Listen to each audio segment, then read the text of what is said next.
Today I fucked up by eating jelly babies. This has been going on for a week or so now, but I technically put 2 and 2 together today, so I suppose it counts. I have a habit of snacking on jelly babies, a British sweet which are coated in a starch powder and as a result can make a mess of your hands. To get around this, I usually just lick the flour off my fingers and no harm done. Recently, I'd been feeling a horrible feeling in my stomach and noticed that I didn't seem to be tasting things the same way I was before. My first instinct was, oh god, COVID, but I didn't have any other symptoms, so I decided to give it some time and see what came of it. 3 days later, the pain is still there. I tried my hand at eating some jelly babies to see if I could taste them the same and gave my fingers the old-fashioned suck, only to be met with a horrible, bitter taste. It turns out that in addition to flour, I've also been ingesting the hand sanitizer my 6th makes students apply regularly. Too long didn't read, I've been accidentally licking hand sanitizer off my hands. Well then, at least you're building your alcohol tolerance. Time to go to the bar. Actually have a weak pancreas, so it's good I figured it out now, haha. I straight up read today I fucked up by eating babies and I was like, ooh, interesting. Chopsticks, my friend. Eat messy snacks with chopsticks. Use cheater ones if you have to, I do. I proudly take my dinosaur chopsticks into ramen restaurants. The one time I attempted to use actual chopsticks, it went flying 2 tables yo the right. Still no idea how. Laughs in Korean. I'm just baffled that you've managed to lick enough off of your fingers to actually fuck with your stomach, woman face palming. I eat a lot of jelly babies.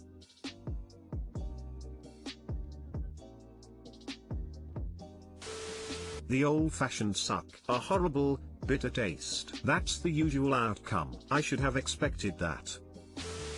Today I fucked up by refusing to accept my brothers are growing. I, 19M, fucked up today. My younger brother, 17, weighs around 65 to 70 kilograms. My little brother, 13, is around 45 or 50 kilograms. Yesterday I was joking around with the 17-year one and I told him I bet I could lift him and carry him. He said bullshit. It touched my ego, so I said fuck you and let him hop on my back like he used to, and I walked 4 flights of stairs with him like that. I felt no pain other than my arms cause I was holding his legs to not slip. I then told my little brother and he said pretty soon you won't be able to carry either of us, you're getting old, cause I'll turn 20 in a few months. I said well fuck you too and told him I can take both of you at the same time. So told the 13-yo to get on 17-yo's back and I'll pick him up. I crouched, got him by the waist, lifted him about 2 centimeters off the ground when my back fucking cramped. It's a pain I've never felt before. I didn't yell, but I couldn't stand. I laid down on the floor, rolled over and breathed very fast in quick shallow breaths to let it go. I stayed that way for 5 minutes. I got up, I stretched a bit and it didn't hurt almost at all, but I still felt my back hurt a bit. 6 hours later I'm still not fully recovered as going down the stairs a bit too fast hurts. My fucking ego, man. Gotta keep it in check. Too long didn't read, I hurt my back by lifting around 120 kilograms. Similar story happened with my husband and I, but I jumped off a porch onto his back. Embarrassed smiley face. Took him about a week for it to lessen. I see hot is your friend, just make sure to thoroughly wash your hands.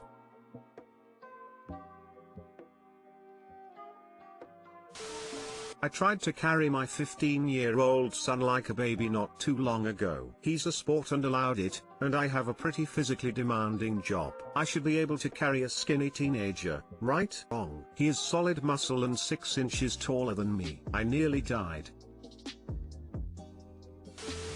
I've been weightlifting for over 3 years now. 120 kilograms is indeed not something you should try to attempt. Heck, when I had over a year of training I was still very careful trying to deadlift 120 kilograms, let alone having 120 kg attached to your back. If you still feel pain after 1 to 2 weeks you should definitely consult a doctor. But hey, at least you had some fun with your brothers. Hope you fully recover. Wholesome story, hugging face. Edit, don't forget to change your nickname when you turn 20, stop being a teen. Wait 20 years, you go to put your socks on one day and then you won't be able to stand for days. Fun times. So I keep hearing, man, getting old doesn't seem fun at all. But the way we are going, with Elon Musk making Neuralink or whatever, I believe we're getting closer to fixing such issues. Today I fucked up by attempting to murder my girlfriend. So my girlfriend keeps calling me about this creepy old man who's staring outside the window of the motel she works at and into the security camera. He apparently showed up, they made eye contact, hung around a bit more, and then he just disappeared without a trace. They can't find signs that he was even there. Here's the fucking problem. Yeah, I bought this Halloween mask on an e-commerce store months ago. An impulse buy. Totally forgot about it, but it arrived today. And well, it was total shit unsurprisingly. But I wanted to see if I could still make it work, so I threw on a suit, tucked the bad boy underneath a collared shirt and threw on some shades to mask the inconsistent creepy eye holes. I wanted to see if it would fool anyone, so I drove down to my girlfriend's motel, which is just a 5-minute drive. Man. Riding in the car with that thing on, I shouldn't have made it there alive. I was planning on doing a quick test and then unmasking to make sure she felt safe. Like I said though, the thing is total shit, and the moment she saw me, she instantly said my name. And I said nothing. My dumbass fight or flight took over and I hobbled away. I stayed in character and just continued to creep around the area, enjoying the Halloween spirit. Next problem that I somehow forgot about was that there was a drugged up woman who destroyed the place just the other night and my girlfriend had to call the cops on her. Really funny. But also really scary. She keeps calling me to talk about the scary dude in the mask. Which again, she could at least tell it was a mask because it was a $50 piece of shit. Apparently she and a few motel regulars went looking for the guy and one claims they scared him off by pretending to have a gun. I don't know if that's true. But I could barely see shit out of this thing. The cops were apparently across the street as well as an ambulance. She thinks she saw a murderer trying to hide out after committing, well, murder. I'm playing dumb though because I'm in too deep. I didn't mean for things to get this far, and I certainly didn't mean to leave her this scared. The last thing you should know about me is that I do not do pranks. I'm highly against them. This is not the type of thing that I do because of this right here. Pranks are mean and they can go wrong. Well, buckaroos, this one's gone wrong, and if she finds out, I am fucked. Too long didn't read. I tried out a Halloween mask on my girlfriend but didn't come clean when it scared her. Now she thinks she could be murdered at any second. Edit, I forgot about my temporary hiding place for the mask and she found it. She is not happy. 1. She says she's going to leave me for Ignacio, the guy who gave her a candy bar today. 2. What if she takes the cat? 3. Fuck. Edit 2. She threatened to take the cat. Edit 3. She's even madder now that she knows I got internet points off of this shit. She'll find out sooner or later. Your choices are to come clean ASAP. Being honest is usually the best option. Sit her down and calmly tell her everything or show her this post. The other option is to say nothing and wait until the whole thing blows over, and then one day when she's putting away something in your shared closet she opens a drawer and boom, she has a heart attack from seeing the mask the supposed murderer was wearing, and then you have to come clean or play dumb and say you don't know where that mask came from, which would drive her to panic again. Why would you hobble away and not come clean immediately if you didn't intend on keeping it up? Panic so hard. I don't know why. I read that whole thing not understanding any last bit of it. Got to the too long didn't read, and I understand lol. That's 2 minutes I won't get back.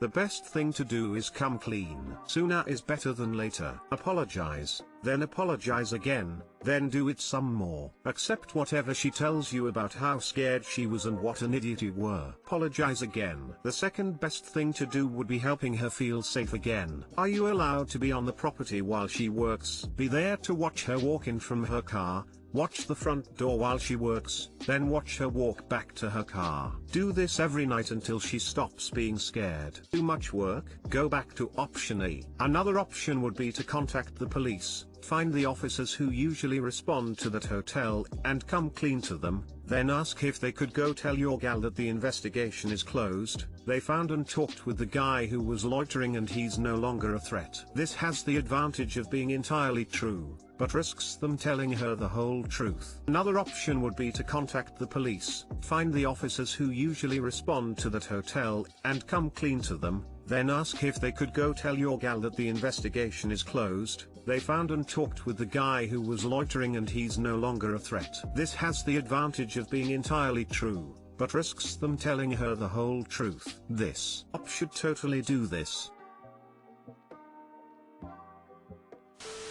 Girlfriend here, this man is a goddamn idiot, upside down face. He also wasn't supposed to post the video because I told my boss that I wouldn't post it anywhere since we could get sued over it. Tired face. This guy is a trip to live with, I tell you what. Boy was I pissed when I found the damn mask in the closet. Thank you so much for the update. I was wondering what your point of view was. I think you should get your own mask to scare him off now, something he won't know/expect.